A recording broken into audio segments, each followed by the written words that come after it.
Okay, today's daf is Kaf Zayin, which is 127, and we are up to. We were on line 5. Line 5. Tanu Rabbanan. Ein matchilin ba'otzar techila, aval osebo shevil kedei sheikanes v'yetzeh. So it says, we cannot start an otzar. So we said yesterday, we talked about storage rooms or storage houses full of grain, and we said that one should not start a storage house, which means to say you shouldn't start using it if it hasn't been used. So then on Erev Shabbat, when you close the door of the storehouse, you weren't planning on using it for Shabbat. You were excluding it from your mind, excluding it from your consideration for Shabbat. So it becomes muktzeh because it was out of mind for Shabbat. It wasn't something you considered using or you prepared to use. Now this is only according to, would seemingly only be according to Rabbi Yehuda, who holds of muktzeh. As we said, Rabbi Yehuda, who holds from muktzeh, holds that that something that's not designated or that's set aside not to be used for Shabbat is automatically not going to be permitted to be used on Shabbat. But anyway, the point is though, he says osebo shevil, you can make a path amongst this grain or whatever it is, this produce, so that you can go in and out of the room. Okay? So the Gemara asks, Osebo shevil, you're telling me you can make a path amongst the muktzeh stuff, v'ha'amrat in matchilin, but you told me that you're not allowed to touch it. In other words, if you're not allowed to handle this material because it is muktzeh, so how can you make a path among the material to pass in and out? You shouldn't be allowed to handle it at all. So the answer is, Hachikamar, Osebo shevil v'raglav v'knisato v'tziato. What it means is you can move the stuff with your feet. In other words, if there's a whole bunch of muktzeh stuff in the room, you can walk in the room and with your body, indirectly, you'll move the muktzeh stuff aside. You shouldn't touch it or handle it, but you can go through. You should say, well, there's a lot of muktzeh stuff in there, so I can't walk in. You can walk in, and if in the course of your walking in you push it aside, that's okay. And there's actually a machloket between the Chazon Ish and the Mishnah Berurah very famously argue about, can you anytime you want, can you just kick something that's muktzeh? Or is it that when you're doing something else, like you're moving from one place to another, you don't have to worry about the fact that you're trampling or moving aside the muktzeh items. So either way, the point is here that you can go in and out of this room and your legs or your body might push aside the muktzeh. That's okay as long as you don't handle it directly with your hands. Now, Tanu Rabbanan, the rabbi said, Tivuat Tzivura, if you have grain that is piled up, now, and this piled up grain is being stored. Rabbi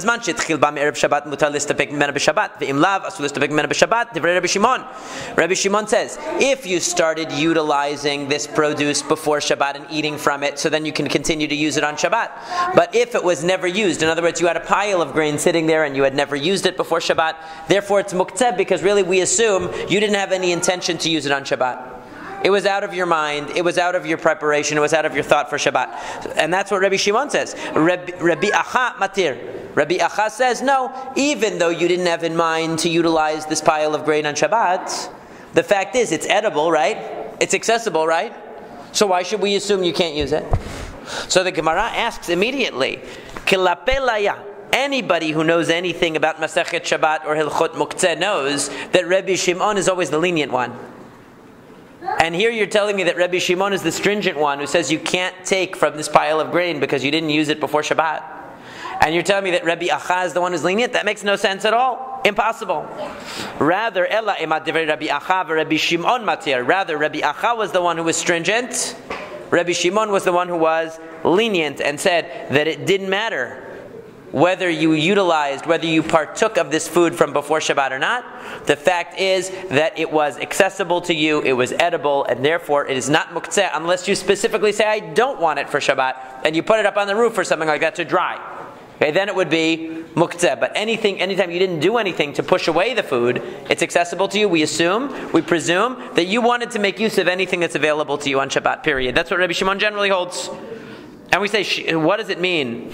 So now the Gemara asks, Tana kama shi'ur tivuat tzivura letech. How much is tivuat tzivura? What do we mean by a pile of grain? Okay? In other words, what we're talking about here is a pile of grain that's being stored. How do we differentiate, let's say, a pile of grain that's being stored from a cereal box in your cabinet that's also being stored? Nobody's going to say that's muktzeh, right? So what do we define as a pile of grain that's like a silo that's being set aside for storage? Letech. What's letech? That is, barrel, maybe? Well, he says here, letech, the definition is, it should be 15 se'ah, and 15 sa'in. Okay, half a core. A core is a certain volume measurement. It's a large volume. Let's say barrel. That wouldn't be enough, because a barrel is something that, would be for regular use. We're trying to measure how much would, if you see a pile you can tell the difference between a pile that's enormous, right? So the question is, what's the cutoff? So they'll do For construction, right? Huge, right? So 15 se'ah is the measurement, which is a very large amount. Very large amount. Now, the Ba'a mine Rav Nechumi bar Zechariah me Abaye. So Rav Nechumi bar Zechariah asked Abaye shiur tivot tvura bechama. Amar lehare amru shiur tivot tvura letech. So he just asked him the same question. He said, how much is defined as a pile of grain? In other words, just because it's in a pile doesn't mean it's muktzeh. Why would we even consider that? It's only going to be considered possibly a problem if it's such a large pile that it's clearly for storage and not for immediate use. And that is a letech, which is a very significant quantity of grain, not the amount that you would have for casual use, but the amount that you would have for storage. They asked the following question: Hane arba v'chamesh kupot, the kamar ba'arba v'chamesh kupot in tefelo. Right, so we said that there are 4 or 5 baskets. If you want to clear an area, we talked about clearing an area. This area has a bunch of food, stored food in it. You want to move this food out of the way, this produce out of the way, in order to make room for people to sit. But we don't want you to do excessive exertion on Shabbat. Now, obviously, if it's muktzeh, you can't even touch it.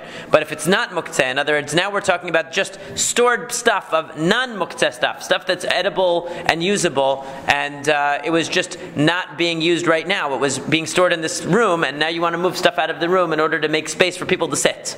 Okay? So the Mishnah said you can only move 4 or 5 boxes of stuff. Not more than that. So the Gemara asks, now when we say 4 or 5 boxes, so does that mean that's the maximum? So alma lima'ute bihilucha adif, which means it's better to have a shorter number of trips. In other words, 4 or 5 trips of carrying is all you can do. Or maybe 4 or 5 boxes is the quantity of stuff that I can move.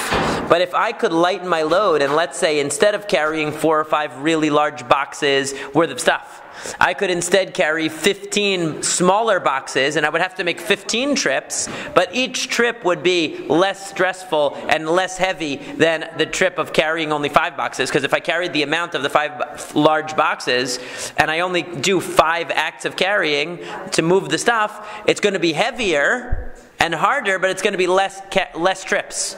So should I want less trips, or should I want less heaviness in each trip? That's the question. So Tashma, come and listen to that.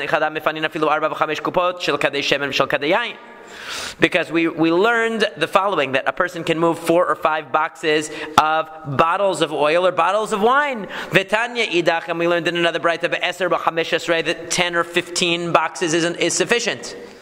In other words, in one it said only 4 or 5 boxes you can move of wine. In another it said 10 or 15.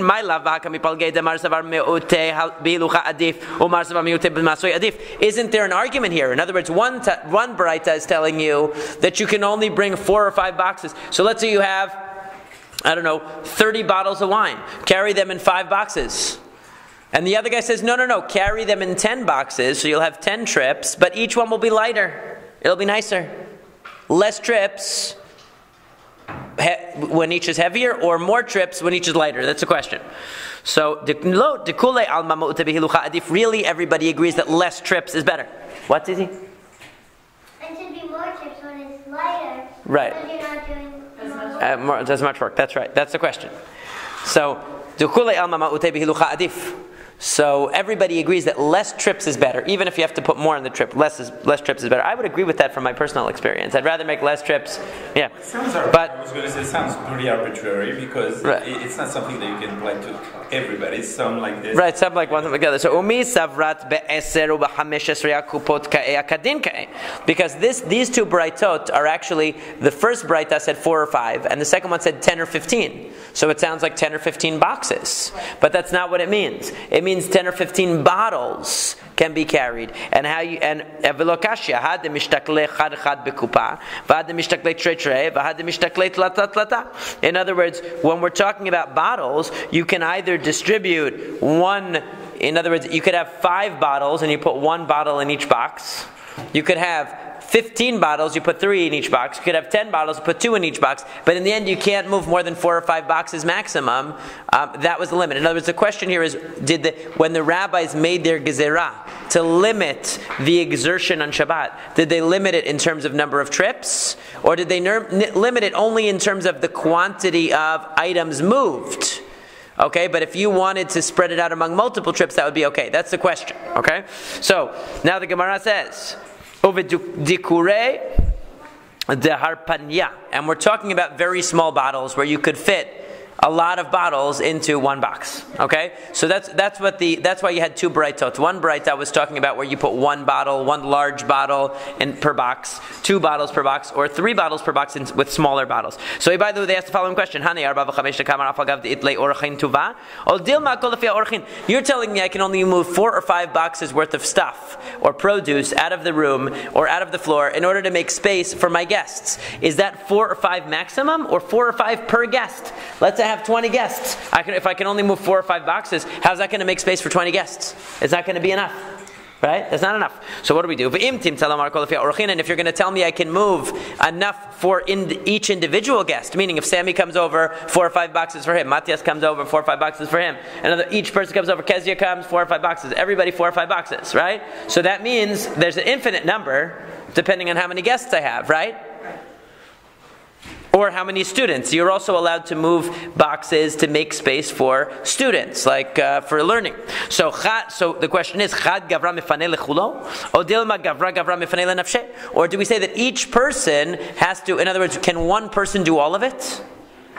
Like, once we say that we're doing it, we're going to allow you to move, let's say, because you have 4 guests, we're going to allow you to move 20 boxes instead of only 4 boxes for you can move 20. So then the question is, does one, right, is it measured in terms of is it what's done or who does it? Right? So is it a limit? Let's say we decide that you can move 4 boxes per person and there are 10 guests. Okay, so you can move 40 boxes. Does that mean that one person can move all 40? Or does that mean that each individual has to move 4? Each individual can only move a maximum of 4. So you either have to have the guest move their own, right? Or different people will do it for them. So Tashma, come and listen. Amar Rabbi Chia. Rabba said that Rabbi Chia said, Pam achad halach Rabbi lemakom echad v'ra'a makom dachuk letalmidim. Once Rabbi came to a certain place and saw a very limited space for his students. They went out to the field to learn, and he found that the field was full of Omarim, it was full of sheaves of grain that had been tied before Shabbat. So and Rabbi went and moved all of the sheaves out of the way in order to allow the people to sit down. Now, obviously, we must presume that these were not muktzeh, these sheaves, okay? Because if they had been muktzeh, then they wouldn't be able to move them at all, as we said. So they must have been edible, let's say for animal food or something like that. They would have been capable of being consumed. So he's allowed to move them. He moved the entire field, it says. For Rav Yosef, Rav Hoshaya, and Rav Yosef shares a story about Rav Hoshaya. Similar story, but with Rabbi Chia this time. Okay, that same thing. Rabbi Chia found that the field was full of bound, bundles of grain. He moved the entire thing to make space. So the Gemara says, Shema mina kol lefi ha'orachin. So first of all, you see that you're allowed to move enough for everybody. Right? It's not just a maximum of 4 or 5. It's 4 or 5 per guest, per student. Because you see that per student he was allowed to move it.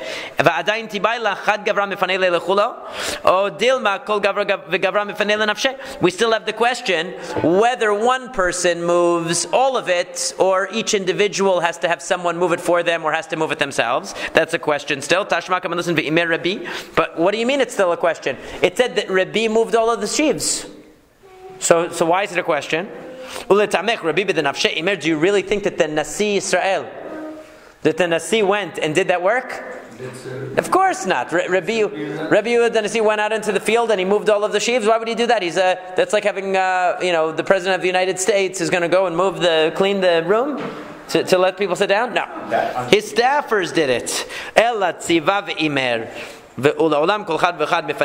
Really, he just ordered somebody else to do it. Really, he told the students. In other words, when it says, just like if we say Shlomo HaMelech built the Beit HaMikdash, did he went and built it? He went in with a hammer and he built it? No. It means that it was under his auspices, right? So in the same way, it was under the auspices of Rebbe that they cleared away the field. It doesn't mean that he literally cleared it away. It means that he ordered them, clear it away, and everybody cleared away their own. And actually the halakha brought in the Shulchan Aruch, right. In other words, he permitted it.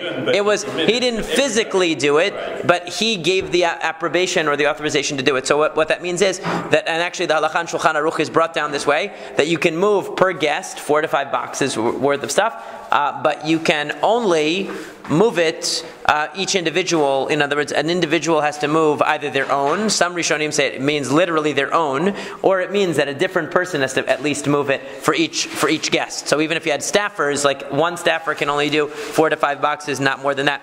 And by the way, the measure of box is 3 sa'ah, according to Tosafot, and most of the Rishonim bring that measurement as 3 sa'ah is the measurement. We would have to find out exactly how that translates into common measurements, but it's a significant amount, but not as significant as the 15 sa'ah that we talked about before, obviously. Now, so that's the way that the Gemara falls out at the end. And now the Gemara goes on to the next piece, and we're going to get into some interesting agadot here. So, b'pnei orchin, you can move these boxes around for the sake of the guests. So, Amar Rabbi Yochanan says, Gdolah achnasat orchin ke'ashkamat beit midrash. We see that welcoming guests is equal in its mitzvah quality to getting up early for the Beit Midrash to learn Torah.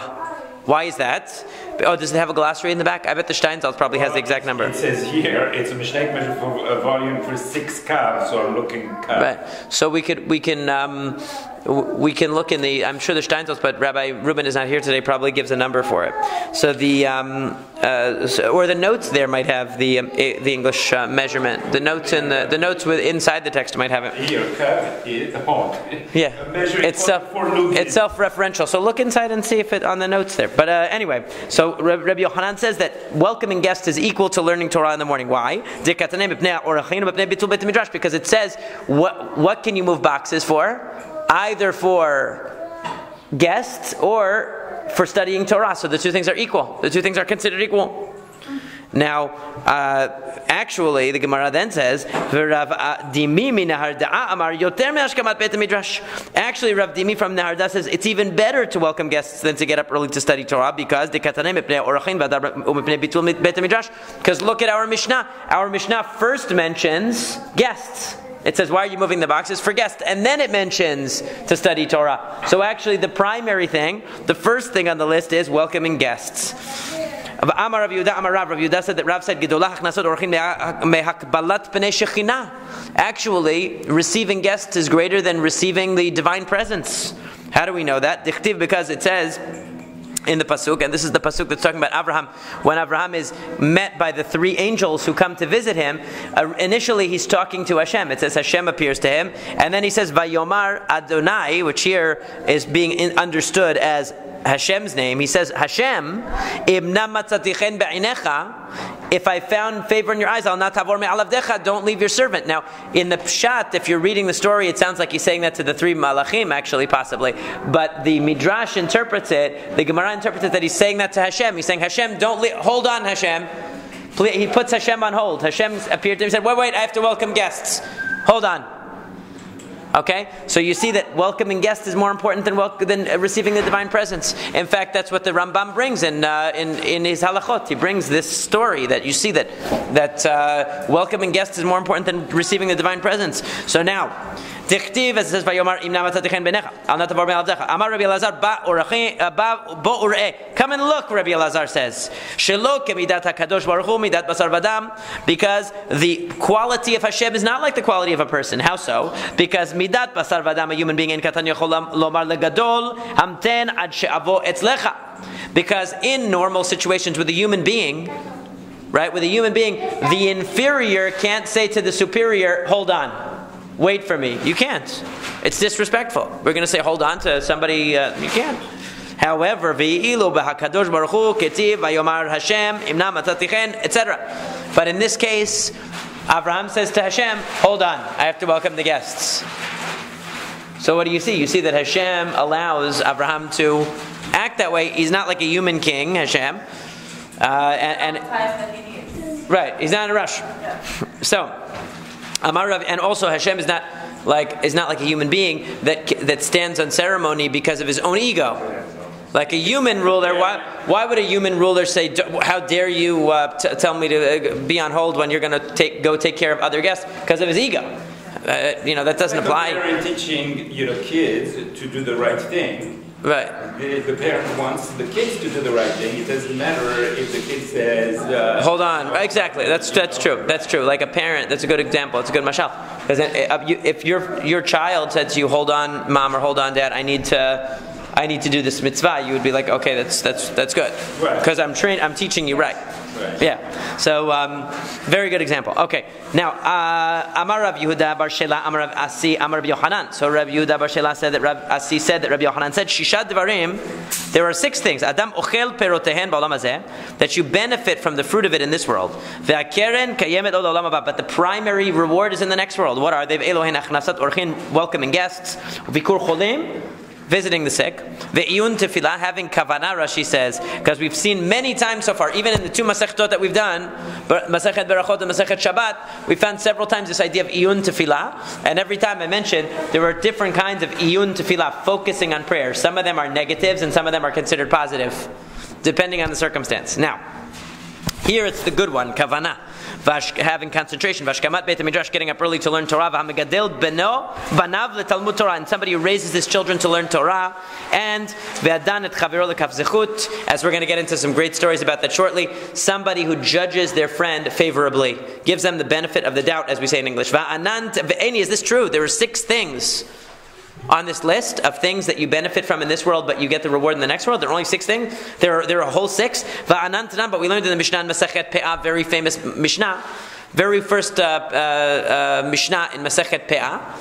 Elu dvarim shadam oseh otam ve'ochel perotehen ba'olam hazeh va'keren kayemet lo la'olam haba. What are the 3 things that you eat the fruit of them in this world and the benefit, but the primary reward is in the next world? That's using by the way, perot here, it's like the way that we use getting the interest versus the principal. Keren is the principal reward versus you gain the interest in this world, so to speak. You're living off the interest in this world, right? So but we learned there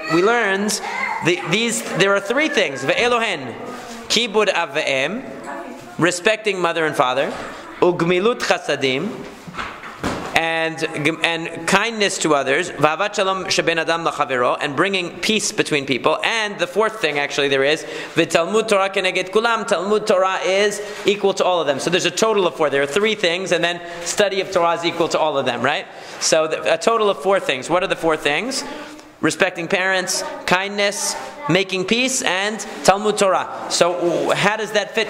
Why does Rabbi Yochanan say there are 6 things? How does that work? He can't count? He added on?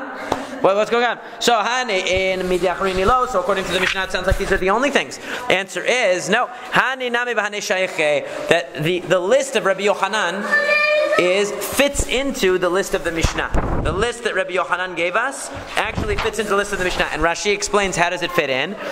Because what did he add? He added Hachnasat Orchim and Bikur Cholim, welcoming guests and visiting the sick. So Rashi says that goes into Gemilut Chasadim, so that you can automatically put that into kindness. That's kindness. Ve'iyun tefillah, Rashi says, very interesting.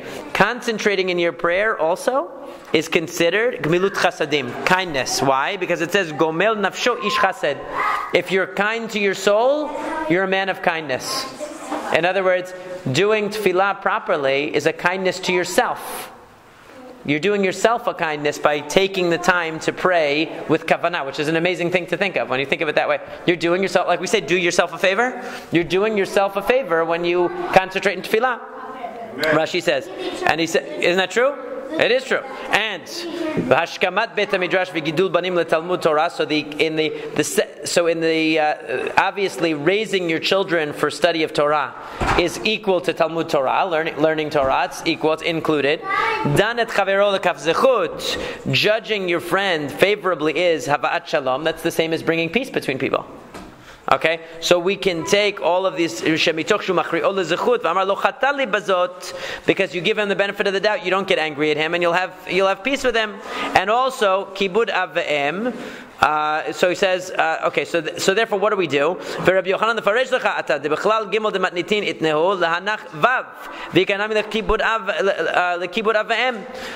So basically what happens, all of the extras in Rabbi Yochanan fit into two or three of the ones on the list of the Mishnah. So all of Rabbi Yochanan's fit into either gemilut chasadim, kindness, bringing peace between people, or Talmud Torah. They all fit in. And the only extra one is Kibud Avim. So really Rabbi Yochanan's not adding anything. He's just giving additional examples of either Gemilut Chasadim, being kind, or Talmud Torah, that's all. Or making peace. He's giving you an example by not judging people. That's all. Not adding anything, just nothing extra. There are a lot of examples, but nothing extra. Right? He's not adding anything totally new. Tanu Rabbanan. The rabbis taught, Hadan chavero lekav zechut, danino tol zechut. Now we have three beautiful stories of judging people favorably. Anybody who judges others favorably, Hashem is going to judge them favorably. There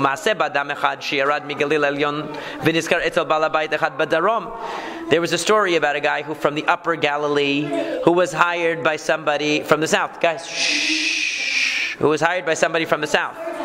Shalosh shanim, he worked for 3 years.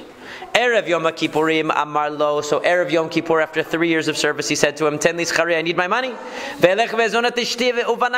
I want to go and take care of my wife and my family and everything. Okay? So I need the money. Amar Lo, he said to him, En li ma'ot, I have no money. So he said to him, Amar Lo, ten li perot, give me some fruit. In other words, give me some food. Amar Lo, En li, I don't have any. Tenli karka, how about some land I could sell? Enli, sorry, none. Tenli behema, how about animals? Enli, I don't have any. Tenli karim muksatot, give me some pillows, blankets, anything. He said, Enli, I don't have anything. Hifshil kilav la'achorav, he put his bag on his back, v'alach lebeito b'pachei nefesh, and he went home very sad. In other words, he came after 3 years of hard work, he's coming home with nothing. He didn't get paid a penny. La'achara regel, after the holiday. Now regel may mean after Sukkot probably, right? So Yom Kippur went by, Sukkot went by. Natal balabayit secharo biyado. The owner took, in other words, the original employer took the money that he owed the guy. Ve'imo masui gimel chamorim, and he took three donkeys laden with stuff. Echad shel ma'achal, one with food. Ve'echad shel mishteh, and one with drink. Ve'echad shel minei megadim, and one with other kind of delicacies and treats. So three donkeys with stuff on their backs. And he went to the house of the employee to pay him. After they ate and drank, Natan lo scharo, he gave him his money. Amar lo, and he said to him, B'sha'asha amarti lo, she'amarta li, ten li schari, v'amarti li, en li ma'ot, b'mecha shadtani. He said to him, when you asked for your money and I said I didn't have any money, what did you suspect me of? Did you think I was trying to cheat you? Amarti shema prakmatia bazol nizdam nelecha velakachta bahen. I said maybe you found a great deal on some kind of cheap business deal, and you invested all your cash, your liquid cash, in the deal. I gave you benefit of the doubt. Ovishasha marta li ten li behema.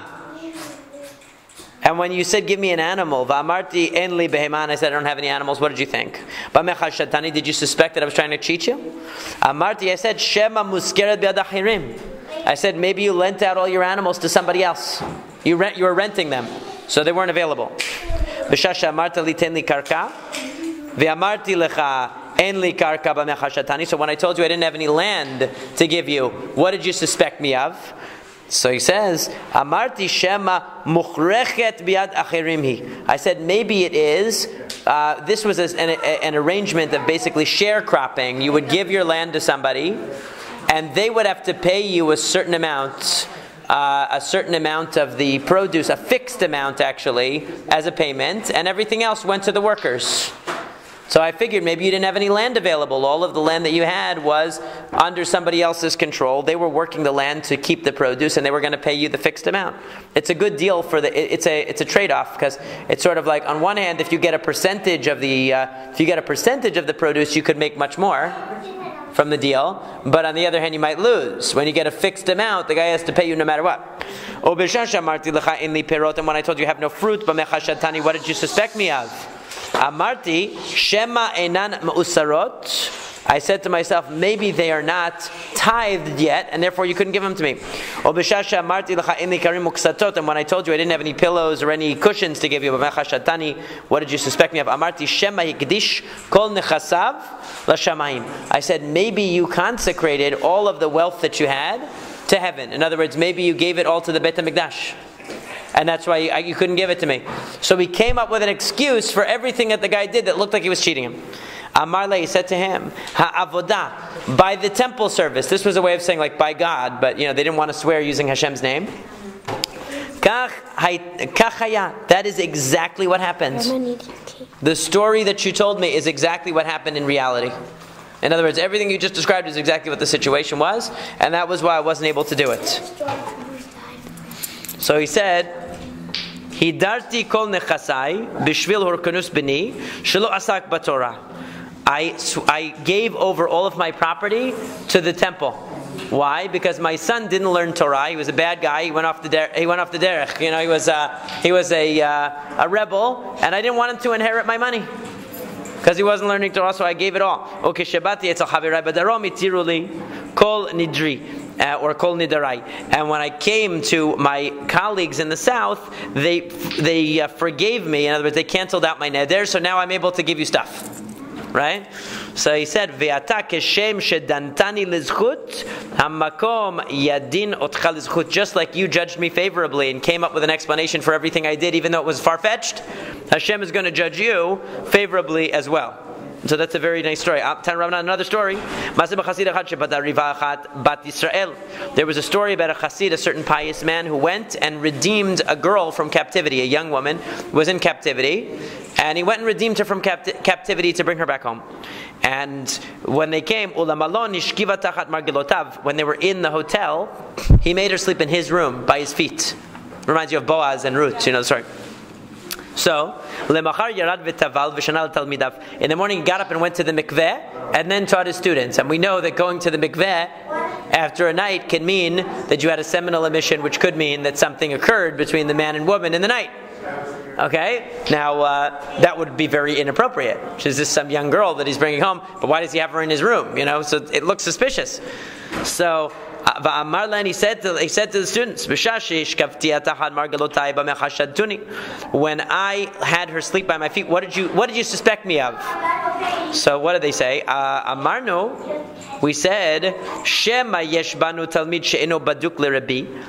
So we figured maybe one of us students you don't trust, and therefore you wouldn't want to leave her out of your sight because you were afraid one of us might mess around with her in some way that would be inappropriate. When I went to the mikveh, what did you suspect me of? Did you think that something had happened between me and the girl? Amarna, we said, Shema b'nei Torah chaderech erakeri l'Rabbi. We figured maybe you had an emission in the night because of the strain of travel. We didn't assume that anything had gone on. Amar lehem ha'avodah kachaya. That's exactly what it was by the temple service. Ha'avodah v'atem, and you, kishem shedanturi l'kav zechut hamakom yedin etchem l'kav zechut. Just as you have judged me favorably, Hashem will judge you favorably. And one last story. Tanu Rabbanan, the rabbis taught.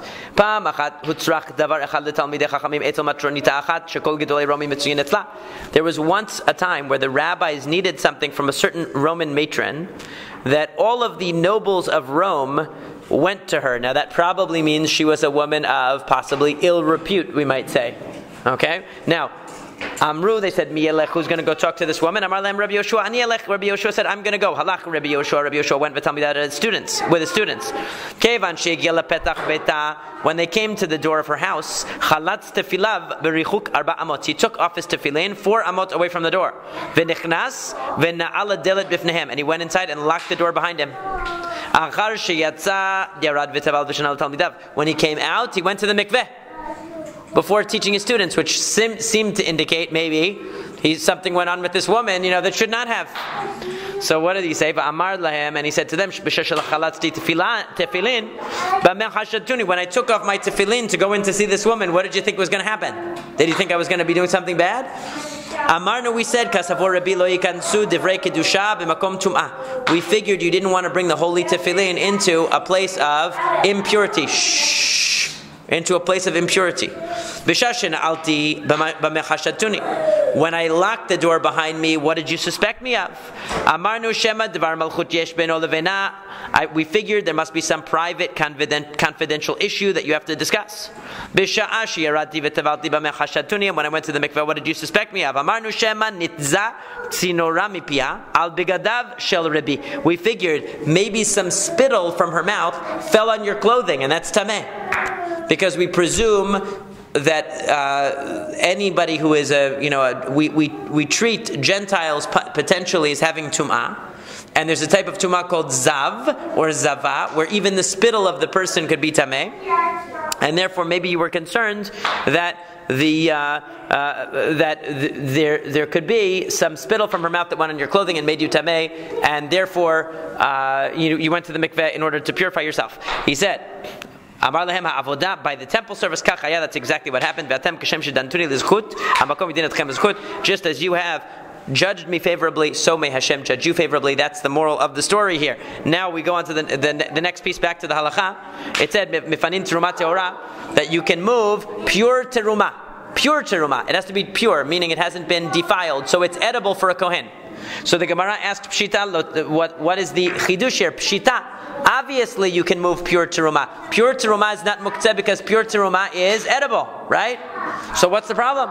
So lo tzricha demancha biyad Yisrael. The chidush is, the novelty here is that even though you're not a kohen, you're a Yisrael, but in your house is some teruma. You might think that since you can't eat it, it's muktzeh. Kamashmalan, we learned kevan de chazia kohen shapir dame. We learned that since it is capable of being eaten by a kohen, just like you're not an animal either, but what is edible to an animal is not muktzeh. So you're not a kohen, but what's edible to a kohen is not muktzeh either. Demai. What about demai? Demai is, as we said, produce that was bought from an Amma Aretz. It was bought from a regular, ordinary person, and we have a doubt whether he took the proper Ma'aser from it. We don't know if he took Ma'aser properly. So we take Ma'aser as an extra precaution. Okay? That's called Demai. Whether it's valid or not. Right. In other words, basically, the rabbis say, based on the majority, probably it is good. But since there's a small minority of people who don't separate Maaser, because they don't realize it's important, therefore we have to separate extra Maaser. So the Demai is the untithed produce. It's probably tithed, but we have to do this extra tithe to it rabbinically, as a rabbinic stringency. So the demai, why isn't it muktzeh? You're not allowed to eat demai until you separate extra maser from it, right? As a precaution.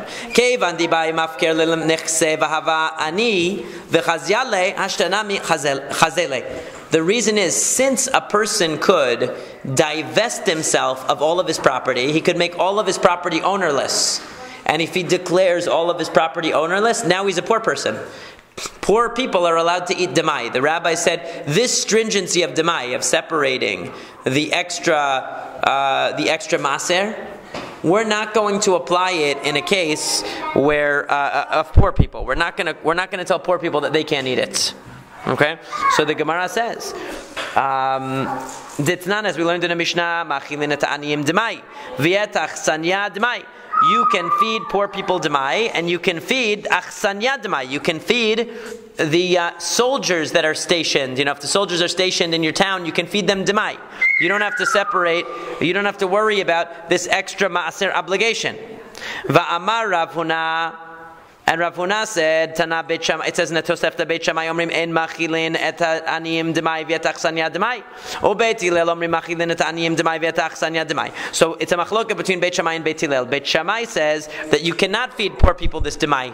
In other words, even after you separate this extra tithe, the question is, can you give this tithe, this extra tithe? Who do you have to give it to? So you're allowed to give it to the poor. You're allowed to give it to soldiers, according to Beit Hillel. According to Beit Shammai, you're not allowed to. But we hold like Beit Hillel, which means that if a person were to divest himself of all of his property and become a poor person, he'd be able to eat it. So therefore, we don't consider it muktzeh on Shabbat. Now we go to Maser Rishon Shenitlat Trumato. Now, what about Maser Rishon? We know that Maser Rishon is given to the Levi, but special extra truma has to be taken out of the Maser of the Levi. Right? He takes extra. So Pshita. So that's obvious. Why? If it says Maaser Rishon Shenitla Trumato, that you gave this. Let's say you're a Levi. You received this Maaser. You took out the extra Truma that you had to give to the Kohen. So why shouldn't you be able to move the Maaser? What's the chidush here? Pshita. So the answer is La Tzricha Shiktimo Bashibolim V'nitla Himenu Trumat Maaser V'lo Nitla Himenu Truma Gedola. V'chihad Amar Rabbi Abahu Amar Reish Lakish Maaser Rishon Shekdimo B'Shibolin Patur Truma Gedola Shene'emar V'aremotem Mimenu Trumat Hashem Maaser Min HaMaaser Maaser Min HaMaaser Amarti Lecha V'lo Truma Gedola O Trumat Maaser Min HaMaaser. What the story is like this. Normally there's an order to the separation of the different gifts. If you have a pile of grain, first you give Terumah, then you give Maaser. Then the Levi, from the Maaser he receives, he gives a tenth of it to the Kohen also. He gives his own Terumah. That's the order. What happens if, before you put the grain in a pile, the Levi comes by and he says, hey, I know you're going to give me anyway a tenth, so just give it to me now. No, it's smart of him, right? Because if he waits till later, I'm going to separate already for the Kohen the Terumah, and he only gets a tenth, so he's going to get a tenth of less. He showed up early. Now he's not allowed to do that, by the way, but he shows up early and he takes the Maaser, and now he has Maaser. Now he has to take, he gets more, but he has to still take a tenth of that and give it to the Kohen, right? So, but Terumah was actually never taken from that produce that he has, because he came and took it before Terumah was ever taken. Because normally I take Terumah from the whole thing, then I give to the Levi his portion, and then he takes his special Terumah from it. So there's double Terumah taken from that, what he receives. But this time he preempted my Terumah. So the question is, do we ask ourselves, well, a tiny percentage of what he received really should have been Terumah. Because if he had come later, he wouldn't have gotten it. But regardless, that percentage is going to be useful either way. Yeah, but he ends up getting better. In other words, he ends up getting more than he would have. In the context of our conversation, why does that because matter? Because the only thing that matters is whether it can be... No, but the question is, do we consider it untithed produce because it was removed from the group before regular Terumah was taken? Normally, by the time the Levi gets it, there was already Terumah taken from the grain. Okay. So that permits the whole thing. Now I give him Maaser, and he has to take another Terumah. So it's doubly Terumah, so to speak. It's Nitram twice. Okay? In this case, it didn't, because he came and took Maaser before that. Right. Okay, so the chidush here is, we don't require the Levi to now figure out how much Terumah would have been taken by the Yisrael from this grain. If I had come later instead of earlier, how much Terumah would I have owed from this grain towards the, in other words, whatever he paid, whatever he gave, if this 10% were now back in the pile, how much would be going into Terumah from it, so to speak? But either way... No, it's not either way, because if I take from you, you're a farmer, I'm a Levi, yeah. I come, you first give Terumah to the Kohen. Right. So now that whole pile of Terumah has been passed the test of Terumah. Okay. Now you give Maaser to me. Right. Now I'm a Levi. Now I have to give an additional to the Kohen, right? Okay. But in this case, the Levi comes early. Right. So when he comes, your produce has not been given from it. So basically they say that it's in limbo. Right. Well, there's an extra obligation on it that was never satisfied. I see. Right? So the question is, what you might think that the Levi has to also satisfy that additional obligation and give two Terumot, his Terumah and also for the Terumah that he avoided by coming early. So the answer is no. We learn that it says Maaser min HaMaaser. He only gives his tenth. He doesn't calculate also, well, if I had come later, what small percentage of this would have ended up being Terumah if the Yisrael had it later? He doesn't look at it that way. Okay, why is it only if the Levi comes early before you piled the grain? Right? It's bashibolim. If he comes when it's still in stalks and he takes stalks instead, then we say he doesn't have to pay the terumah. What if he came when it was already in a pile and he said, I want my maaser first, and you gave it to him? He now has to take the amount of terumah you would have taken out of his piece and his own 1/10 after that. Why is there a difference? He says, Amar le, he said, Alecha Amar Kra, about your question, the Pasuk says, Mikol matanotechem tarimu vagomer. It says, from all of your gifts you have to give teruma. But wait a second, Umar Ra'ita. Why do you differentiate? How do you know that that's talking about the case of when it's in a pile? Maybe that's talking about the case when it's in stalks of grain. How do you know that stalks of grain is more lenient? If he takes it when it's still in the stalks, he doesn't have to give teruma for himself and for the Yisrael. But if he came later, he has to give both his own teruma and for the Yisrael. So the answer is ha'idgan, ha'lo idgan. One, the processing is complete. And Rashi says, V'chala alav chovat teruma. When does the obligation of teruma come into effect? Only once the grain is processed and in a pile. When he came, actually the obligation of teruma didn't exist yet. That's why he was able to preempt it. And then when he processes it, the only obligation he has now is the Levitical obligation. He doesn't get the Yisrael's obligation. But if the Yisrael already had an obligation because he processed the grain, and the grain had an obligation, now when the Levi takes it, he's going to have to satisfy the Yisrael's obligation and his own obligation as well. Okay? That's how it's going to work. The thing is really to prove that if there is a doubt, it's still fine. The point is that if there is something that's in limbo, that it's still fine. Well, the point is that our Mishnah mentions the case of Maaser that only had its teruma taken, meaning Maaser from a Levi who preempted the obligation of the Yisrael. And you might think that no, that is still considered tevel, it's still considered muktzeh because it requires also to be given for the Kohen for the Yisrael's obligation.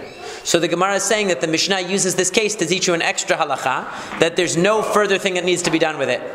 Right? So now the Gemara says, last point here, U'maser sheni shenivdu, we say that the Maser Sheni that was redeemed, or the Hekdesh that was redeemed, something consecrated that was redeemed, you can move it on Shabbat. Pshita, that's obvious. If you redeemed it, what's the novelty here? So lo tzricha shenatan et hakeren v'lo natan et hachomesh ve'hakamash malan dein chomesh me'akev. If a person consecrates something and then decides to redeem it rather than give it to the Beit HaMikdash, he wants to redeem it for money, he has to also give chomesh. So he has to pay the value to the Beit HaMikdash that he promised and also give an extra 1/5 surcharge for not giving the original thing. Okay, so what if he redeemed it by paying the value? Let's say he consecrated some a vase, and they said, no, I want to keep the vase, but I'll give you the money. It's $100. But they said, well, you also have to give us another 1/5. He only paid the $100. He didn't pay the 1/5 yet. Would you say it's totally redeemed? The answer is yes. It's considered redeemed for the purposes for most purposes. It's considered redeemed. The obligation to pay the 1/5 surcharge is a separate obligation. It doesn't stop the item from becoming redeemed. There's two entities. There's redeeming. There's two processes: redeeming and then paying the surcharge. So the fact is, as long as he paid and redeemed the item, it's redeemed. And the last point, Vatormus hayavesh, this dry tormus bean is muktzeh, davka yavesh avalachlo, only if it's dry. Why? Why is dry significant? Because maita makevan demarir lo achla, because it's so bitter. It's such a bitter food that even the goats won't eat it, right? Even the animals won't eat this turmus bean. So therefore, it's considered muktzeh, and a person cannot move it.